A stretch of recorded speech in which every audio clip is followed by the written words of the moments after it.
So this year for the TIS summer school, we decided to go with an American concept called the Pinewood Derby, where they get a small little piece of standard block of pine wood, and they would have to use their hands to create a car out of it. The wheels are provided, but they have to shape the wood into cars. So they start off with this block, and they have to use a saw to cut off most of the parts that they don't want from their design. And they would have to use small chisels and stuff like that to find out the details.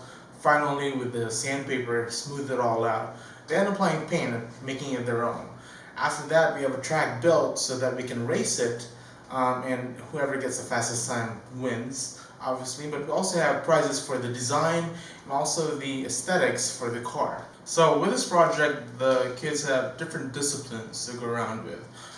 They learn math and physics just by calculating the optimal shape of the car and the weight of the car to go down the track the fastest. They also learn how to be creative and be imaginative when it comes to designing and making the cars pretty.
Yeah.